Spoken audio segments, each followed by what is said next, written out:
자, 오늘 하나님께서 우리에게 주시는 말씀의 제목은요, 나의 고향, 나의 본향이라고 하는 제목을 가지고 하나님 말씀 살펴보고 은혜를 나누고자 합니다. 추석 명절을 맞이해서 여러분 고향에 좀 다녀오셨습니까? 어때요? 그래요. 귀성길, 귀경길 해서 차가 많이 막히는 걸로 봐서 우리 명절 하면은 이 고향에 대한 추억, 또 고향에 대한 향수, 이로 인해서 고향에 또 방문하고 이런 모습. 그래서 제가 이번 명절 이렇게 명절이 좀 길잖아요. 그러면서 제가 느낀 게 저렇게 고향을 방문하고 고향을 내려가고 고향에 대한 향수가 있는데 우리가 가야 될 본향에 대한 어떠한 그리움과 향수 한 번쯤 생각해 봐야 되지 않을까라고 하는 그러한 마음에서 나의 고향, 나의 본향이라고 하는 말씀의 제목을 가지고 잠깐 좀 살펴보고 은혜를 나누고자 합니다. 오늘도 제가 우리 교회 이제 예배 드리기 전에 우리 장로님들 잠깐 모여가지고 또 노예에 대한 이야기 또 여러 가지 이야기를 좀 하면서 우리 장로님들 고향을 한번 물어봤어요. 얼마 전만 해도 고향이 이북인 분도 계셨는데 이제 시대가 많이 흘러간 것 같아요. 이제 거의 이북은 이제 없고 이 안에서 계신 그래서 뭐 전라도, 경상도, 강원도 뭐 다 이렇게 골고루 우리 교회는 지역을 안배해서 장로님이 된 것 같아요. 그래서 우리 장로님들의 고향 당회 분위기가 좀 딱딱하다가도 고향 이야기하니까 분위기가요 벌써 좀 부드러워지는 분위기 또 그런 것 같아요. 고향하면 참 그 향수가 있고 저도 어렸을 때 고향 하면은요 어렸을 때 그 뛰어놀던 그 시냇물에서 멱을 감던 그랬죠. 거기 가서 이렇게 그래서 어렸을 때 수영을 잘못 배워가지고 그냥 개헤엄만 그렇게 해요. 그리고 추석 때 떠오르던 그 보름달의 크기가 어렸을 때 저한테는 너무나도 크고 또 감동적이고 그렇게 밝았어요. 그래서 고향에 대한 추억. 또 추석 명절 떡을 하는데 시루떡을 하면서 시루떡 그 가마라고 하나요? 시루떡 가마의 사이에 밀가루로 쭉 빙그랗게 감아가지고 떡을 찝니다. 떡을 찌고 그 떡도 이렇게 그거 밀가루로 감은 것도 뜯어서 먹었어요. 얼마나 좀 그러면서 추석 때 떡 먹고 친척 만나고 그런 좋은 추억이 있는데 여러분의 고향에 대한 추억은 없습니까? 한번 어때요? 제가 이 고향에 대한 추억을 좀 향수에 대해서 쓴 우리 고등학교 교과서 2학년인가 1학년인가 교과서에 나온다고 하더라고요. 그 향수 정지용 씨가 쓴 1927년 일제 식민지 때 이분입니다. 정지용 씨 1927년도에 일본에 우리 식민지 때 일본으로 유학 가가지고 고국에 대한 그 고향에 대한 그리움을 아주 사무치도록 꿈엔들 잊으랴 하면서 쓴 이 향수에 대한 고향에 대한 시가 아마 있습니다. 우리 추석 명절을 이제 지났지만 이때 한번 고향에 대한 향수를 한번 그려보는 것도 좋을 것 같아요. 제가 그대로 많이 아시죠? 이 시 잘 모릅니까? 향수 저도 읽을 줄은 알고요. 이 향수 보면요 넓은 벌 동쪽 끝으로 이렇게 돼 있죠. 우리 노래로 넓은 벌 동쪽 끝으로 그런 노래 있잖아요. 여기 정지용 씨가 쓰는데 넓은 벌 동쪽 끝으로 그 다음에 옛이야기 지줄대는 실개천이 휘돌아 나가고 참 이분이 시를 정말 잘 쓰는 것 같아요. 여기 보니까 옛이야기 지줄대는 실개천이 휘몰아 나가고 어떤 고향의 향수가 그려지는 것 같죠. 저는 국문학을 전공하지는 않았지만 오늘 한번 이 시 한번 감상하도록 한번 해보면 좋을 것 같아요. 얼룩배기 황소, 칙소라고 그러잖아요. 집사님 조금 얼룩배기 황소는 뭐냐면 이 칙소, 칡넝쿨을 감고 있는 듯한 그러한 소에서 얼룩배기 황소가 해설피 금빛 게으른 울음소리 우는 곳. 이 해설피가 무슨 뜻인지 아세요? 해설피. 해설피. 해설피가 뭐예요? 해설피가 해가 서글프게 지는 서양에 걸쳐 있는 저녁 그러니까 뭐냐면 저녁에 있는 어떤 기울어지는 해설피. 그래가지고 여기 금빛으로 물들었어. 저녁 노을. 그래서 해설피 금빛 게으른 울음을 우는 곳, 황소가 우는 곳. 이건 게으름이라는 표현을 통해서 황소가 낮에 열심히 일하고 저녁에 이제 황혼이 깃든 이 저녁에 이 이제 울음소리 우는 그 어떤 고향의 향수를 잘 그려놓은 것 같아요. 그곳을 차마 꿈엔들 잊으리라. 그곳을 차마 꿈엔들 잊으리라. 그랬죠? 그 다음에 지화로에 제가 식어지면, 이 지화로, 이 집에 있는 화로에 제가 식어지면, 이제 겨울 분위기가 나죠? 지화로에 제가 식어지면, 빈 밭에 밤바람 소리 말을 달리고, 이 국어책에 나온 거니까, 이건 무슨 뜻이에요?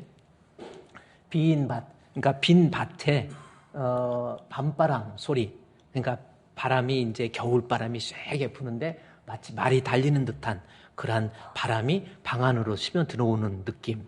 그래서 빈 밭에 밤바람 소리 말을 달리고 그 다음에 옅은 졸음에 겨운 늙으신 아버지가 옅은 졸음이 뭐예요? 그러니까 방 안이 느낌이 오죠? 화로가 불이 다 이제 쓰그러지고 밤바람에 말소리처럼 막 바람이 방 안에 들어온 창호지 벽 있잖아요. 그런 데 들어오고 그다음에 아버지가 그 추위에 늙은 아버지가 추위에 견디지 못해서 겨우 잠을 자다가 집베개를 돋아 고이시고 있는 그곳. 예. 우리 고향의 시골에서의 그러한 모습을 이렇게 그려놓은 거예요. 일제시대니까 얼마나 고향에 가고 싶었겠어요? 그래서 그 다음에 이제 흙에서 자란 내 마음, 이제 자기 자신이 흙에서 자란 내 마음, 푸른 하늘, 파란 하늘빛이 그리워. 그 다음에 함부로 쏜 화살을 찾으러. 이것은 어린아이들이 어떤 관역이 없이 막 화살놀이 하는 거 있잖아요. 저도 어렸을 때 대나무 꺾어가지고 화살놀이 했는데, 그리고 풀숲, 이 풀섭이라는 게 풀숲이잖아요. 풀숲에 그 화살이 떨어지니까, 화살을 또 만들 수 없으니까, 이슬에 함초롬 휘적히던 곳, 함초롬이라 보는 게 흠뻑 젖는 거지. 그 풀 이슬에 흠뻑 젖어가지고 휘적이던 곳, 그곳을 차마 꿈엔들 잊으랴.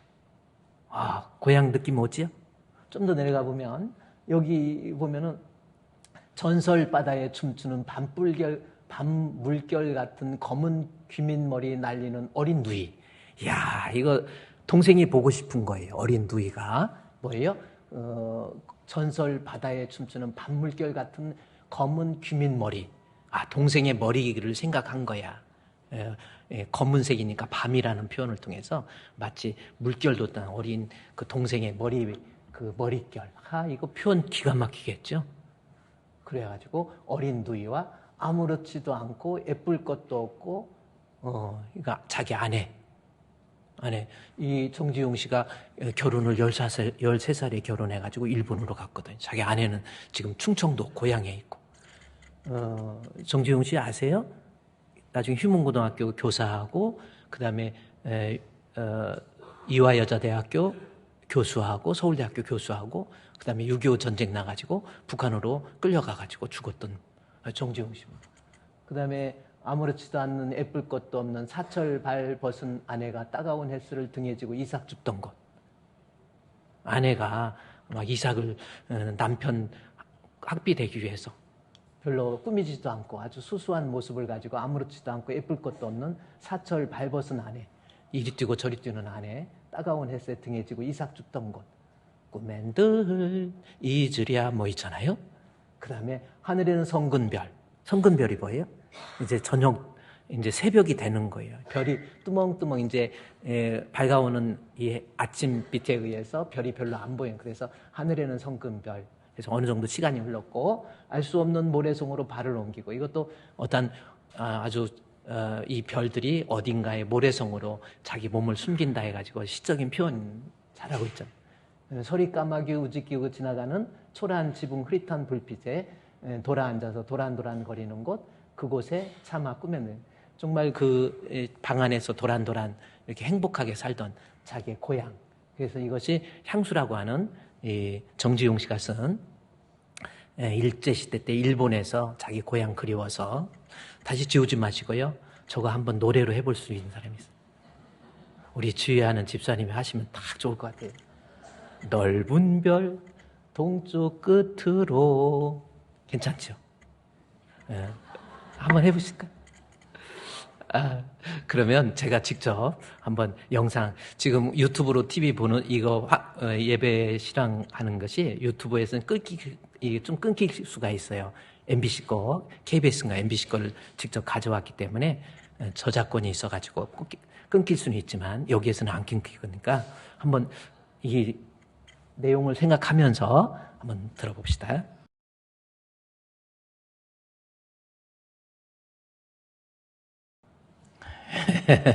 고향 잘 다녀오셨어요?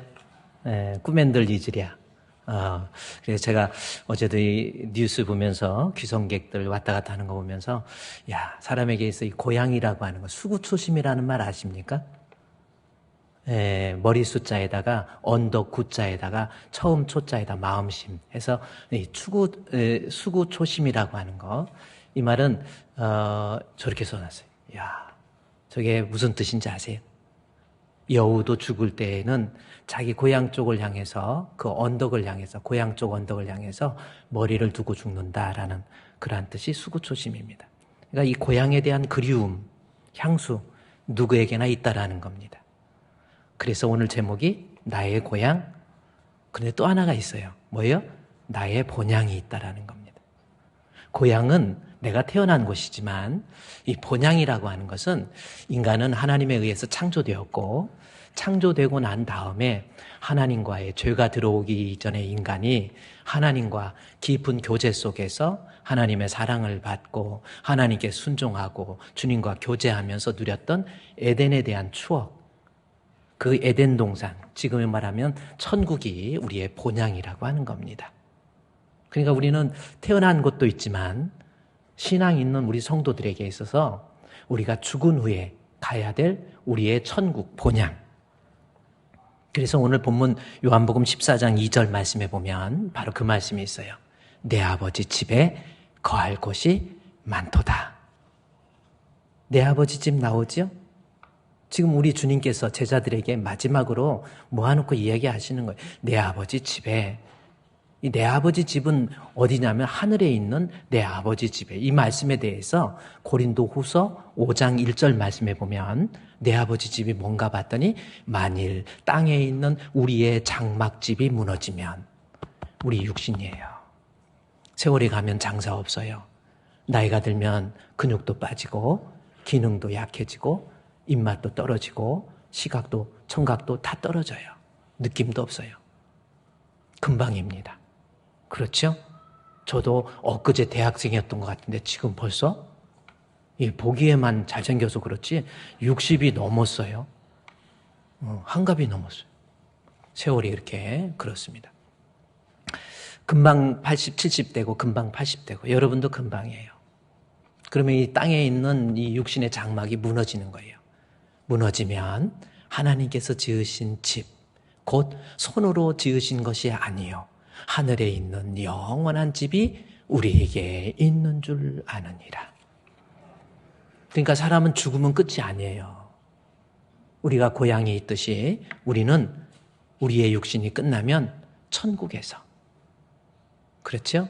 우리의 육신이 끝나면 밝고도 더 밝은 천국에. 저는요 이 찬송 부를 때마다 그래요. 벌써 2년 됐어요. 돌아가신 아버지 생각이 나면서 그래요. 지금쯤 아버지 우리를 보고 있을 거야 이런 느낌도 있고 이 세상에서는 아픔도 있고 슬픔도 있고 걱정도 있고 염려도 있지만 그래서 이 세상의 삶의 모습이 요한복음 14장 1절에 나와 있는 거예요. 요한복음 14장 1절에 너희는 마음에 근심하지 말라. 이 세상에 근심된 일들이 많이 있어요. 내가 아무리 돈이 있어도 내가 아무리 명예가 있어도 내가 아무리 많이 배웠어도 이 세상에는요 근심 없는 곳이 없어요. 아픔 없는 곳이 없습니다. 우리 찬송가에도 이 세상에 근심된 일이 많고 참 죽을 일 쌓였구나 그러죠? 제자들이 예수님이 떠난다고 그러니까 이제 근심하기 시작한 거예요. 걱정하고 염려하고. 그때 너희는 마음에 근심하지 말라. 그러면서 뭐라 그래? 2절 말씀해 보면은 근심하지 말라. 이유가 뭡니까? 내 아버지 집에 거할 곳 많이 있다라는 거예요. 이 내 아버지 집 천국에서 우리 주님과 함께 영생 복락을 누리게 된다라고 하는 것을 우리에게 이야기해 주고 있는 내용이에요.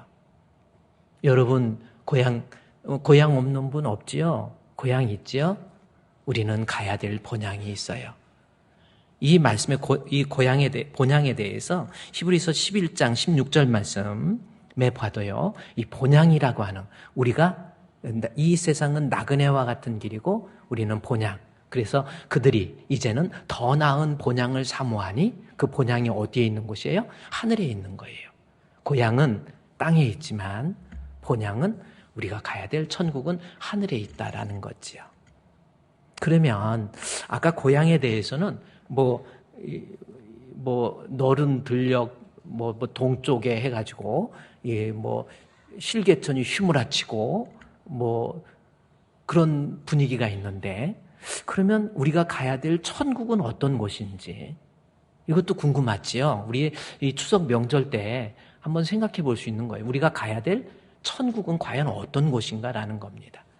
이 말씀에 대해서 요한계시록 21장 2절 말씀부터 제가 보니까 거기에 보니까 또 내가 보매 천국이 어떤 곳인지 여러분 본향이 어떤 곳인지 여러분 가게 될 천국이 어떤 곳인가라는 거죠. 내가 보매 거룩한 성 새 예루살렘이 하나님으로부터 하늘에서 내려오니 그 준비한 것이 뭐라고 그랬어요? 신부가 남편을 위해서 단장한 것 같다.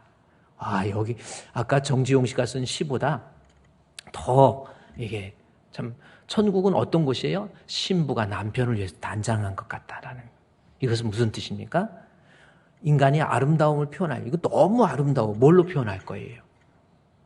어떤 거북이가 깊은 바다에서 살다가 세상이 어떻게 생겼나 궁금해가지고 이렇게 올라와가지고 올라왔더니 해운대가 보이더래.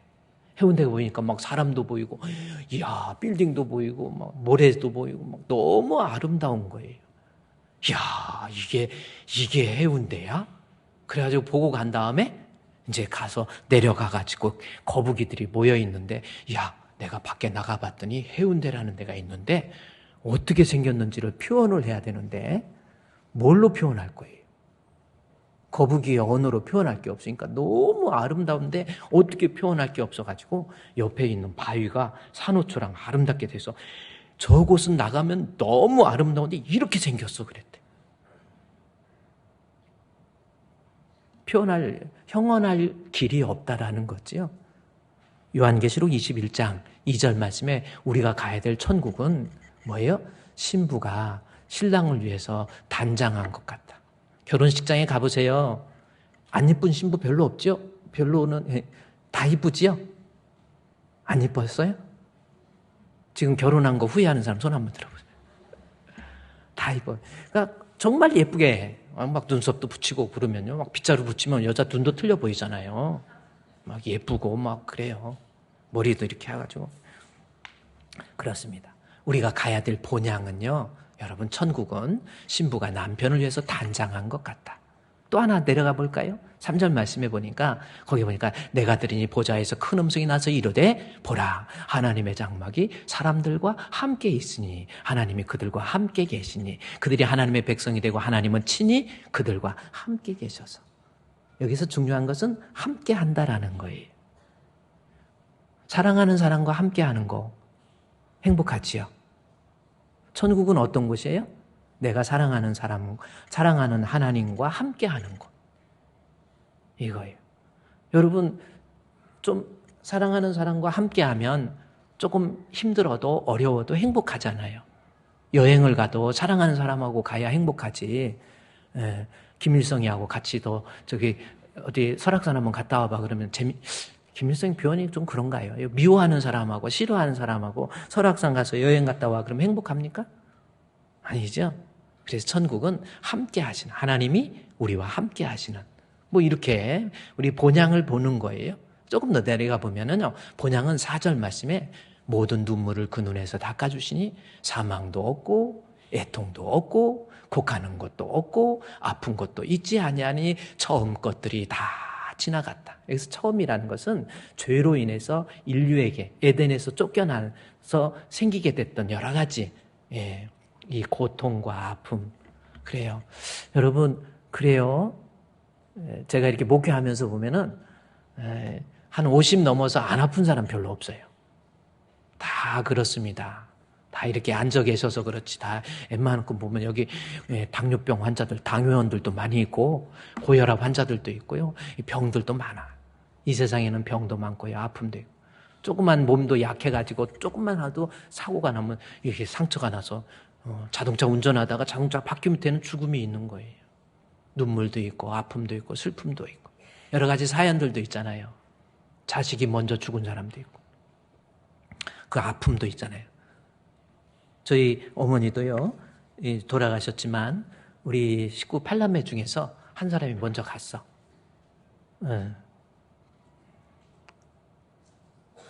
그야말로 10년, 20년, 형제는 잊어요. 1년도 안 가요. 잊어요. 생각하면서 아 그랬네, 이랬네, 마음이 안타깝네 이런 정도죠. 부모는 시간 갈수록. 저희 어머님도 우리 누님이 먼저 간 다음에 그냥 항상 좋은 일이 있어도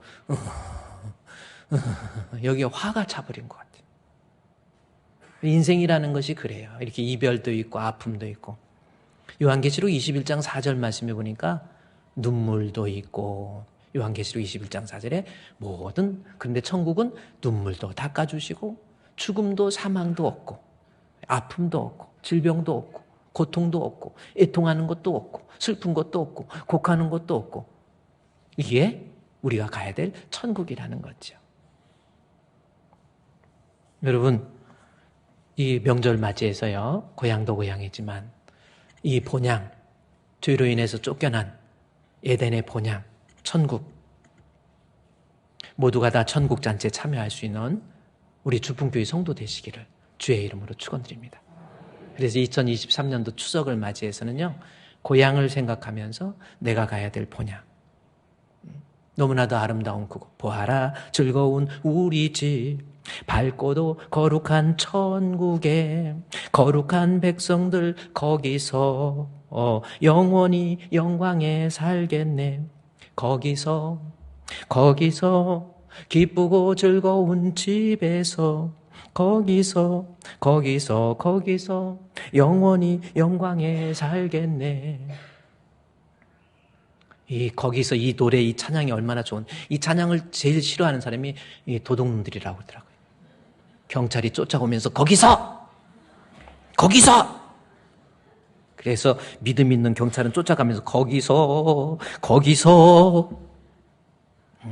그 쓰라는 뜻이 아니고 천국은 그만큼 아픔도 없고 눈물도 없고 고통도 없고 4절 말씀해 보면요, 우리의 일생이 끝나면 영원히 즐거운 곳에서, 이게 본향입니다. 거룩한 아버지 모시고 기쁘고 즐겁게 살겠네. 거기서 기쁘고 즐거운 집에서 거기서 기쁘고 즐겁게 살겠네. 할렐루야. 인생은요, 우리에게 고향이 있어서 그 고향에서 태어난 것이 필수적인 것처럼 안 태어난 사람 없잖아요. 태어난 사람 치고 고향 없는 사람 없는 거예요. 마찬가지입니다. 우리 인생 사람으로 태어나서요, 죽으면 끝이 아니라 가야 될 천국이 있고 지옥이 있어요. 천국은 이렇게 아름다운 곳이지만 지옥은 어떤 곳인 줄 아세요?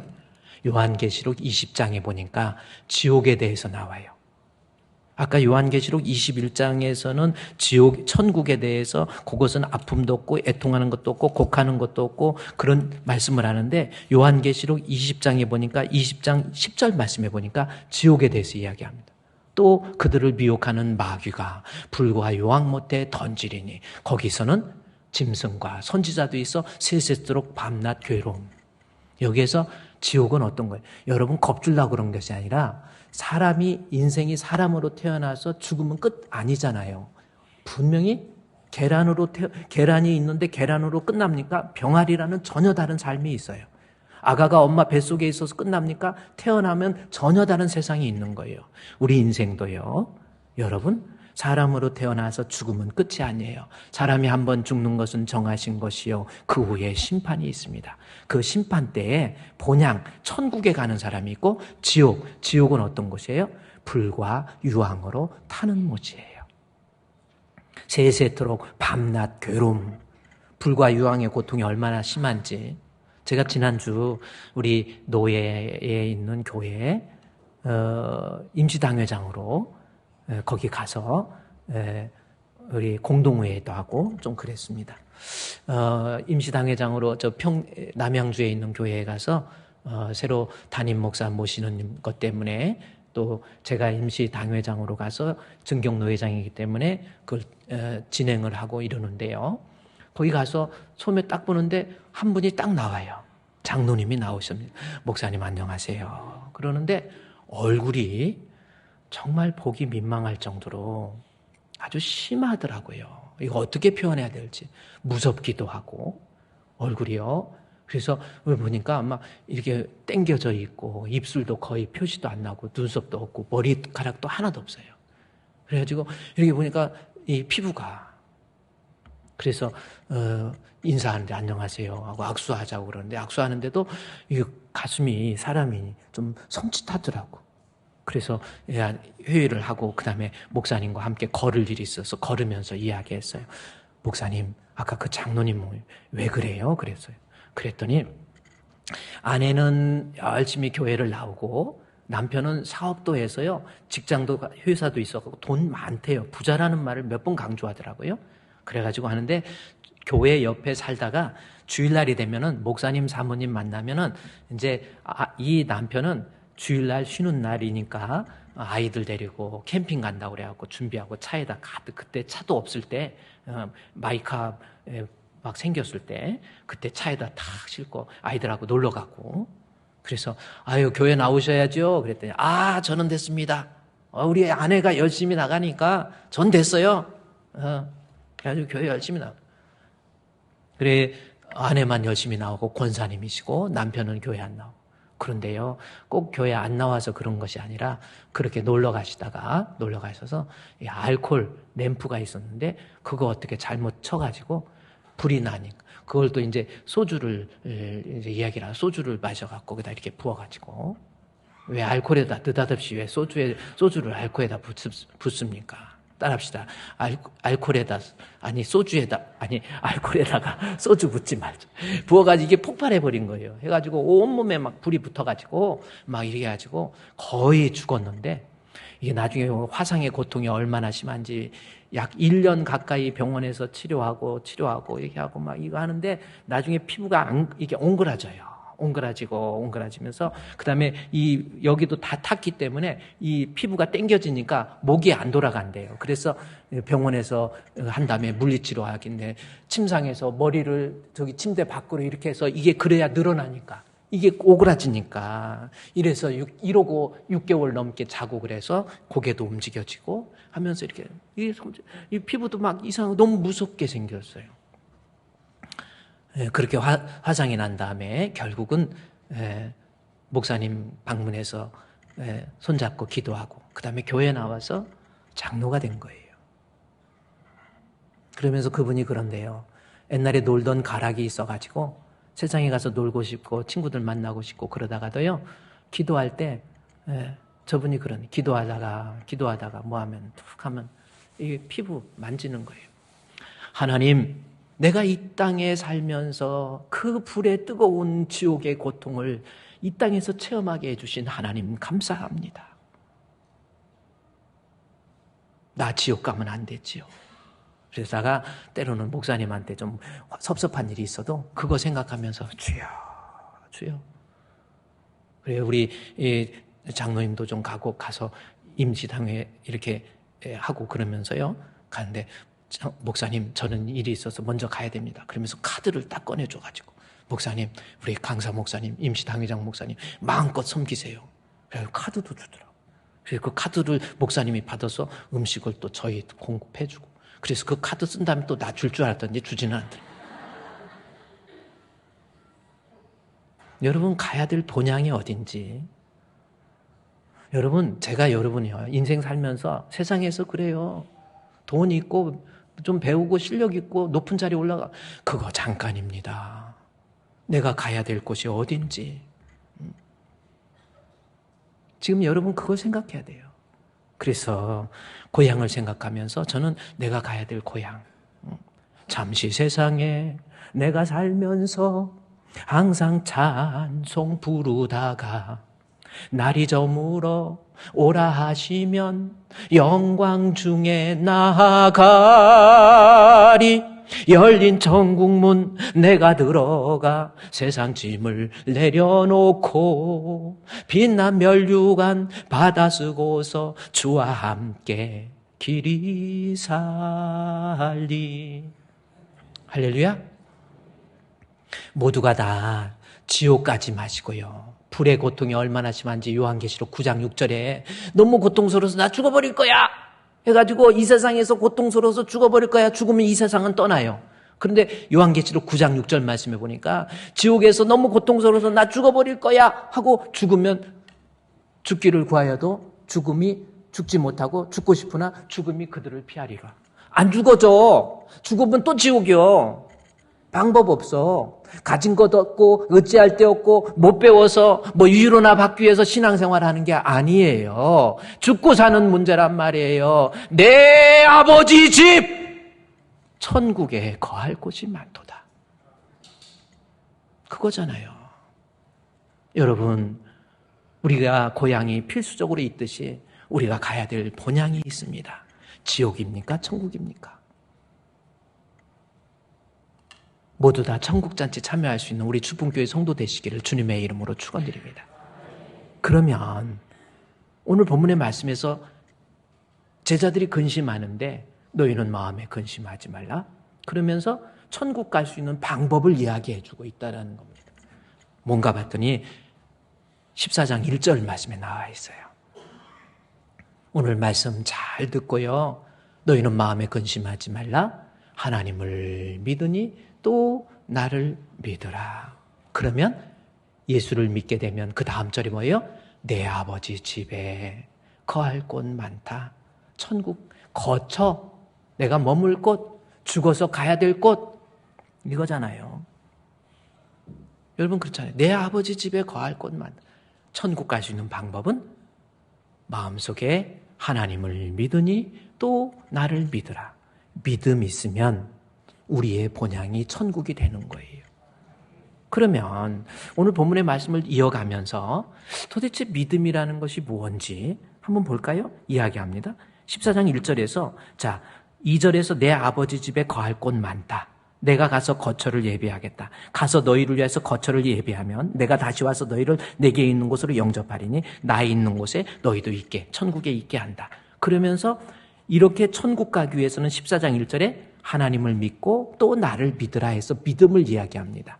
그러면서 그 믿음에 대해서 좀 더 구체적으로 6절 말씀에 뭘 믿는 거예요? 14장 6절 같이 읽습니다. 시작. 예수께서 이르시되 내가 곧 길이요 진리요 생명이니 나로 말미암지 않고는 아버지께로 올 자가 없느니라. 아주 중요한 말. 우리가 잘 아는 말씀이잖아요.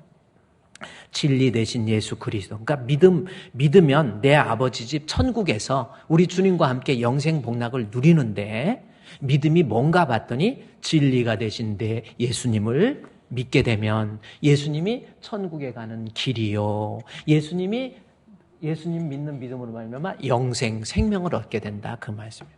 내가 곧 길이요 진리요 생명이니 나로 말미암지 않고는 아버지께로 올 자가 없다라는 거죠.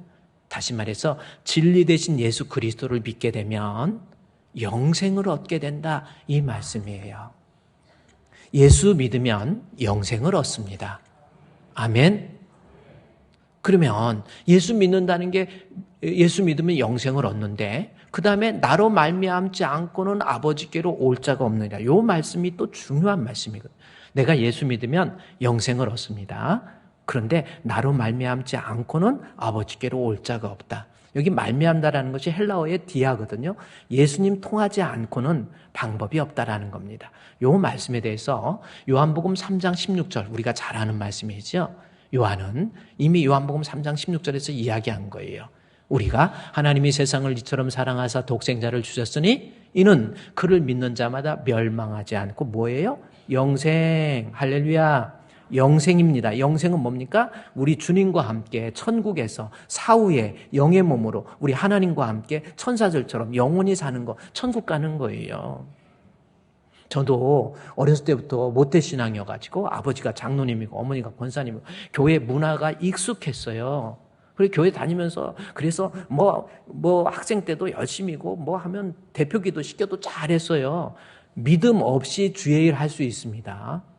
그냥 습관적으로 교회 다닐 수 있어요. 아니면 그냥 다니는 거예요. 그것으로는 영생을 얻지 못합니다. 예수를 믿어야 영생을 얻어요. 교회 다녀도 믿음 없는 사람이 얼마나 많은데요. 안 그렇습니까? 예수를 믿는 자마다 멸망하지 않고 영생을 얻어요. 그런데 여기에서 예수 믿는 자마다 멸망하지 않고 영생입니다. 할렐루야. 그런데 예수 믿는 거에 대해서 중요한 것이 독생자라는 말이에요. 독생자는 무슨 뜻이에요? 독자, 독생자. 무슨 뜻이냐면 모노게네라고 하는 건데 하나님이 아들 하나 낳았다 이 뜻으로 이해하면 안 됩니다. 여기서 독생자라고 하는 것은 천국으로 갈 수 있는 방법이 유일하다 이 뜻이에요. 여러분, 사람으로 태어나서 지옥 가면 안 되는데 천국 갈 수 있는 방법은 예수님인데 예수님 이외에는 방법이 없어요. 독생자, 유일한 길이라고 하는 겁니다. 제가 이렇게 말하면 또 다른 종교를 차별하는 것이 아니라 기독교에서 가장 중요한 교리가 뭔지 아세요? 예수님만이 구원의 유일한 길이에요. 유대인들이 하나님 안 믿었습니까? 우상 숭배한다는 게 무슨 뜻이에요? 하나님도 믿었고 유목민의 하나님 믿었다가 가나안 땅에 들어가 보니까 여기에서 농사를 지어야 되니까 농경민의 신 바알신 섬겨야 된다니까 하나님도 믿고 바알신도 섬기고 그때 하나님 하시는 말씀 영적인 간음이고 그것은 믿음이 아니에요. 예수님도 믿고 석가모니도 믿고 anything okay. 종교다원주의 아닙니까? 서울에 있는요, 아주 내가 교회 이름 밝히기도 그렇지만 아주 명성이 있는 교회가 있어요. 그 목사님이 옛날에 교회 앞에다가 오직 예수였어요. 근데 WCC 해가지고 종교다원주의 영향에 의해서 모든 사람들이 모여서 모든 종교, 불교든 천주교든 무슨 교든 다 모여. 샤머니즘 어떤 토착 종교도 다 모여가지고 종교회의, 종교평화회의라고. 거기 의장시켜준다니까. 가서 오직 예수를 오직 주님으로 바꿔버렸잖아요. 석가모니는 정말 훌륭하신 분이에요. 그렇죠? 가난한 자를 위해서 얼마나 헌신하고 왕의 자리 내려다 놓고 밑에 있는 사람들 앞에서 얼마나 훌륭하신 분이에요. 그러나 그분은 신이 아니에요. 그렇죠? 그래서 석가 불교에서는요, 웬만한 유일한 하나님이라는 말이 뭐냐면 성경에서 그리스도, 예수 그리스도라고 그러잖아요. 석가모니는 그리스도라는 말을 못 붙여요. 불교에서 우리 기독교에 웬만한 거 다 흉내냅니다. 옛날에는 찬송가 없었어요. 그냥 마하살라라사 이러고 말았는데 요즘에는 찬송가가 있어. 운전하고 가다가 어디에서 찬송가 나와서 아멘 했는데 잘못하면 BBC 불교 방송이 이런 말. 비슷하게 다 모방을 해요. 여름 성경학교도 여름 불교학교도 있고 여기 종사 하나 있어요. 화려한 종사가 하나 있는데 그 불교에서 그 산에 올라가다 보면 게시판에 수요 불교 법회, 금요 심야 법회, 여름 불교 학교 다 있어요. 이제는 옛날에는 석탄절이라고 그랬는데 요즘에는 성탄절이라고 그래. 다 따로해. 웬만한 거 다 따로해. 근데 해도 너무한 거짓말은 못해. 석가 그리스도라는 말은 없어. 예수님만이 유일한 우리의 구주예요. 예수 믿으면 영생을 얻습니다. 여러분 지금 예수 믿습니까? 한번 생각해 보세요. 내가 곧 길이요 진리요 생명이니 나로 말미암지 않고는 천국 갈 방법이 없어요. 교회 다니면서 교회에서 다른 거 구하려고 하지 마세요. 앞으로 우리 주품교회 성도들 왜 교회 나와요? 주품교회 갔더니 목사님 참 저기 얼굴이 조각 있지. 나 그런 소리도 듣기 싫어. 교회에 오셔서는 다른 거 아니에요. 하나님 말씀 듣고 예수님을 알고 예수님을 나의 구주로 믿고 여러분 지금 예수도 안 믿고 지금 나이가 몇 살입니까? 어디를 헤매고 다닙니까? 옛날 노래지만 당신은 지금 어디로 가나요? 발걸음 무겁게. 지금 어디 가고 있어요? 뭐 하고 있어요? 돈 많이 벌었습니까? 출세 많이 했습니까? 이 세상 어디 쉴 곳 있나요? 머물 곳 있나요? 예수 안에 안식이 있어요. 평안이 넘쳐요. 십자가 안에 구원이 있어요. 안식이 있고 평안이 있고 구원이 있고. 예수 믿으시기를 바랍니다. 아멘. 할렐루야. 그러면 우리의 본향 천국을 가요. 그런데 본문에서요, 예수 믿어야, 여기 14장 1절에 너희는 마음에 근심하지 말고 하나님을 믿으니 또 나를 믿으라. 그러면 14장 2절에 내 아버지 집 천국에 간다. 요 말씀을 하는데, 이 성경을 기록하는 요한이 아주 중요한 힌트, 액센트를 하나 딱 줍니다. 그 액센트가 뭔가 볼까요? 14장 1절, 2절, 3절, 4절. 내가 어디로 가는지 그 길을 너희가 아느냐. 5절에 갑자기 도마가 등장이래요. 도마가 이르되 주여 주께서 어디로 가시는지 우리가 알지 못하거늘 그 길을 어찌 알겠사옵나이까. 예수께서 이르시되 내가 곧 길이요 진리요 생명이니 나로 말미암지 않고는 아버지께로 올 자가 없다 해서 예수님 믿는 믿음을 이야기하면서 도마가 등장해요. 그러면 도마는 어떤 사람입니까? 도마는 어떤 사람이에요? 도마는 어떤 사람? 우리가 잘 예수님의 제자 중에 도마는 의심 많은 도마 이러지요. 그렇잖아요. 그러니까 예수님이 부활하셨어. 이건 이해가 안 가. 그래서 도마가 뭐라고 하는지 아세요? 나는 부활하신 예수님이 있다고 그러는데 그 예수님 손에 못자국, 이 허리에 창자국 내가 직접 만져보거나 보지 못하면 나 안 믿겠다. 그게 도마예요. 의심이 많아. 그래서 요한복음, 이 본문 요한이 기록한 요한복음 20장 27절 말씀에 보면은 그 말이 나와요. 예수님께서 그 말하는 도마에게 이르시되 너 그래 못 믿겠어? 너 내 손가락 이리 내놔 가지고 손을 보고 내 손을 내밀어 내 옆구리에 넣어보라. 그리하여 믿음 없는 자 되지 말고 믿음 있는 자 되라. 의심했던 도마로 하여금 예수님께서 확인시켜 주세요. 그러면서 28절에 뭐라고 하는지 아세요? 뭐라고 합니까? 도마가 대답해요. 그때 의심하다가 만져보고 눈으로 보고 나서 하면 도마가 돼요. 주여 주님은 나의 하나님이십니다. 그때 예수님이 하신 말씀이 뭐예요? 그 다음 절 말씀에 뭐라고 그럽니까? 예수께서 이르시되 너는 나를 보니까 믿니? 보지 못하고 믿는 자들이 복이 있는 거예요. 그러니까 믿음을 얘기하면서 도마를 얘기한 것은 자꾸 의심하지 말라라는 거예요. 하나님 말씀 자꾸 의심을 해요. 목사님 설교 듣고도 진짜 천국이 있나? 죽어봐야 알지. 그러지 말라라는 겁니다. 100세가 되어서 아브라함이 사라를 통해서 아이를 준다고 그러니까 하나님 앞에 의심하지 않고 믿음으로 하나님께 영광이 된 거예요. 인간의 과학적으로 상식적으로 이해가 안 가도 아멘.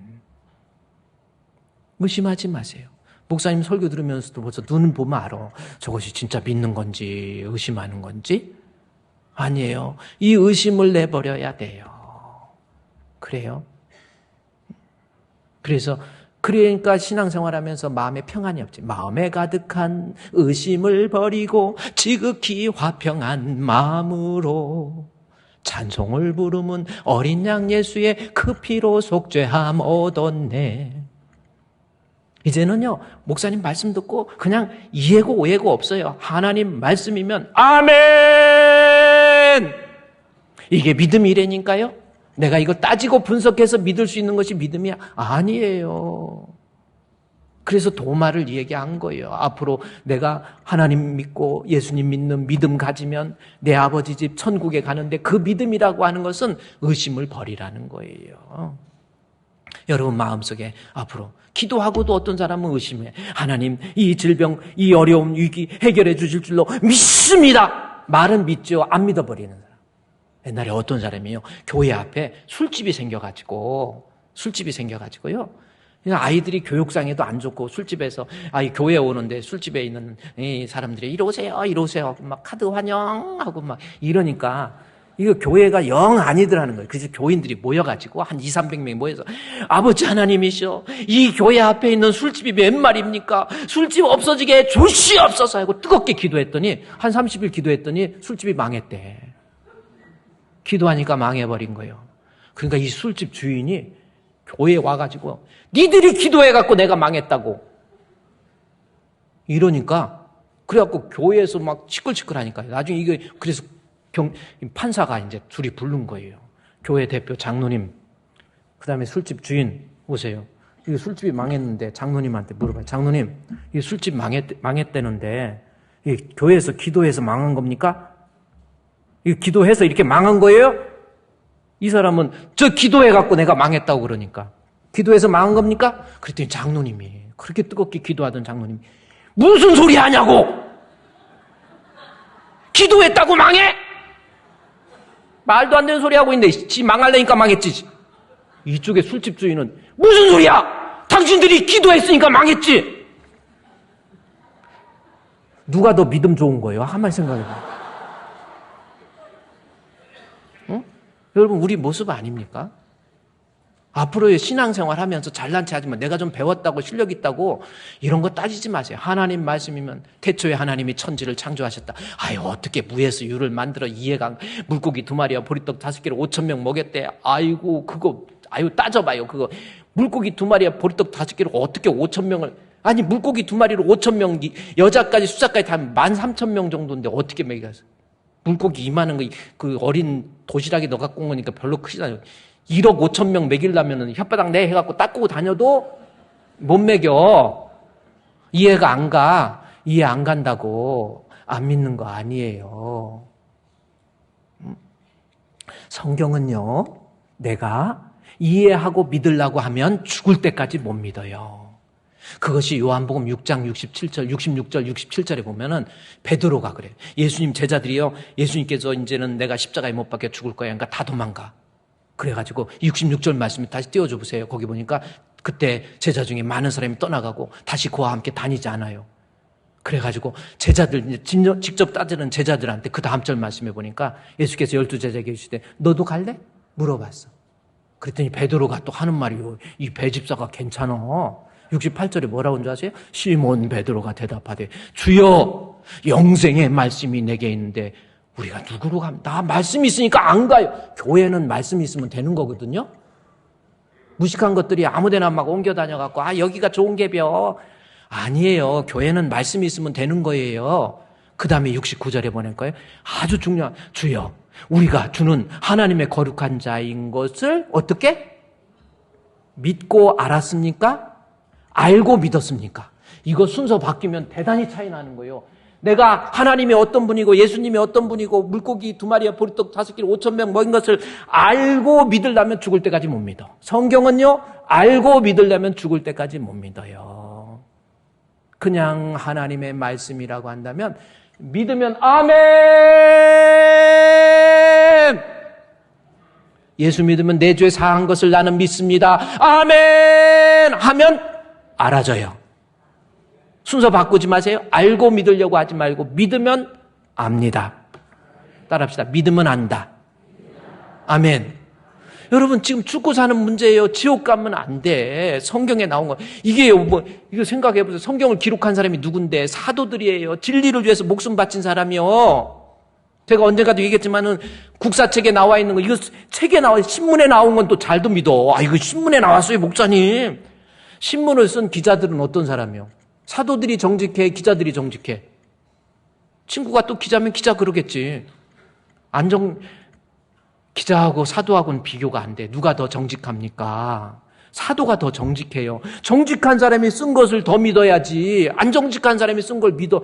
그렇다고 기자라고 다 안 정직한 건 아니지만, 그러니까 내 마음이 정직하지 못하면 정직한 하나님 말씀도 거짓으로 보이는 거고, 내가 진실되잖아요? 그러면 거짓말 같은 하나님 말씀도 진실하게 보여요. 앞으로 의심하지 마. 도마. 그래서 6절 14장 5절에 도마가 나오는 거고요. 그 다음에 또 누가 나오는지 8절 말씀에 빌립이 이르되 하고 빌립이 나와요. 그 도마와 믿음을 이야기하면서 빌립이 이르되. 그러니까 믿음에 대해서 궁금한 걸 지금 도마도 얘기한 거고, 도마는 의심을 가지고 얘기한 거고, 빌립은 이르되 주여 아버지 우리에게 보여주옵소서. 그리하면 내가 줄게. 이제 믿음에 대해서 하나님 보여주면 내가 믿을게. 이게 무슨 뜻입니까? 이 빌립은요, 이미 요한복음 앞에 6장 7절에서 물고기 2마리와 보리떡 5개를 5,000명 먹인다고 그러니까 뭐라 그래요? 예수님, 그거 앞으로 돈 한 200데나리온은 더 있어야 이거 먹이니까 합리적으로 따지고 분석하는 거예요. 과학적으로 따지고 분석해가지고 따지고 분석되어지는 것만 존재하는 걸로 받아들이는 대단히 합리적인 사례, 리저너블하다 그러죠. 신학은, 믿음은 그런 거 아닙니다. 따지고 분석해갖고 이건 이렇고 저건 아니에요. 내가 본 것만 믿는다. Seeing is believing 그래가지고 이것은 내가 확인되거나 증거로 확보되지 않으면 난 믿지 않는다. 이성적으로 분석되어지지 않는 것은 존재하지 않는다라고 하는 칸트의 순수이성 비판에 나온 말이에요. 이성적으로 분석되지 아니한 것은 존재하지 않는다? 정말 존재하지 않습니까? 아니에요. 합리적으로 따지고 앞으로 교회 와가지고 제가 좀 그러지만 좀 미안하지만 교회에서 잘난 체 하지 말라니까요. 뭘 배웠다고 얼마나 배웠다고 이게 뭐 이건 그냥 종교 웃기고 있네요. 내가 안 봤다고 안 보인다고 존재하는 거 아닙니까? 여러분 엄마 뱃속에 아가가 들어있어. 아가가 7, 8개월 되면 눈도 있고 코도 있어요. 근데 아기가 눈에 아가가 엄마 보입니까? 안 보입니까? 대답 좀 해. 지금 빨리빨리. 엄마 뱃속에서 엄마 보여요? 안 보여요? 근데 엄마 있어요? 없어요? 안 보인다고 없는 거 아니에요. 내 눈이 그렇게 과학적이지 않습니다. 여기 세균 보여요? 안 보여요? 안 보여도 있어요. 공기 보여요? 안 보여요? 있습니까? 없습니까? 안 보인다고 없는 거 아니에요. 정신 보여요? 안 보여요? 이 사람들 다 정신 나갔어. 하나님 분명히 살아계신단 말이에요. 앞으로 따지고 분석하지 마시고 하나님의 말씀이면 아멘.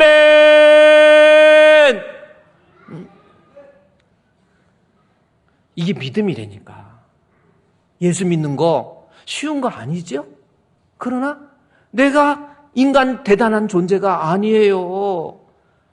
인간 비참해져요. 조금만 나이 들고 뭐하고 해보세요. 내 의지를 가지고 대소변도 못 봐요. 나중에는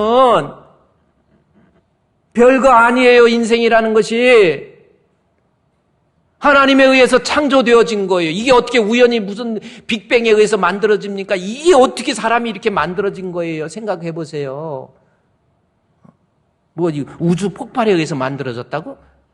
그래가지고 막 먼지가 뭐야, 아메바가 합성해갖고, 아이고, 박스에다가 시계 부품 다 풀어놓고 막 흔들어 보세요. 그 시계가 됩니까? 시계는 시계보다 더 복잡한 것이 지구야. 이 지구가요, 23.5도, 이거는요, 기가 막히게 기울어져갖고 자전하면서 이렇게 꺾어지면서 이래갖고 사시사철이 있는 거고, 이게 그냥 눈동자 하나만 봐도 이거 하나님 만드신 거예요. 인간은요, 하나님이 창조하셨고, 우리 하나님의 섭리 가운데, 하나님의 심판 속에서 하나님 앞에 가는 것이 인간이에요. 앞으로 믿음은요, 도마처럼 의심도 버리고, 빌립처럼 합리적인 생각도 버리고, 딱 한 가지, 이제 요한복음에서 요한이 이야기합니다. 요한복음을 통해서 우리 예수님께서 너 믿어야 아버지 집에 거하는데, 도마처럼 빌립처럼 의심하지 말고. 요한은 어떤 얘기를 합니까? 26절 말씀이 아주 중요한 얘기예요. 요한복음 14장 26절 보혜사 곧 아버지께서 내 이름으로 오실 성령 그가 너에게 모든 것 가르치고 감화, 감동, 역사 생각나게 해서 나로 하여금 믿음 갖는 사람. 그 다음 절에 나오죠. 27절에 평안을 내가 너에게 끼치노니 곧 나의 평안을 내가 너에게 주노라. 내가 너에게 주는 것은 세상이 주는 것과 같지 않다. 너희는 마음에 뭐요? 근심하지 말라. 이 말은 어디에서 반복된 겁니까? 14장 1절에서 이야기하잖아요. 너희는 마음에 근심하지 말라. 결국은 진정한 믿음의 평안, 진정한 하나님이 인정하는 믿음을 갖기 위해서는 내 마음의 의심도 합리적인 생각도 버리고 성령의 도움을 받아야 돼요. 성령이 스승되어서, 성령이 나의 스승이 되어서, 성령의 감화 감동 역사. 그래서 여러분 기도하시면서요, 하나님 앞에 주여 나에게도 성령을 부어주시옵소서, 구하는 자에게 성령 주시지 않겠느냐. 오늘요, 요한복음 14장 대단히 중요한 말씀이에요. 우리 예수님께서 천국 갈 수 있는 방법, 우리는 본향을 천국을 가야 돼요. 우리 주분교회에 속한 우리 성도들, 지옥 가는 영혼 없는 모두가 다 알곡되시기를 우리 주님의 이름으로 축원드립니다.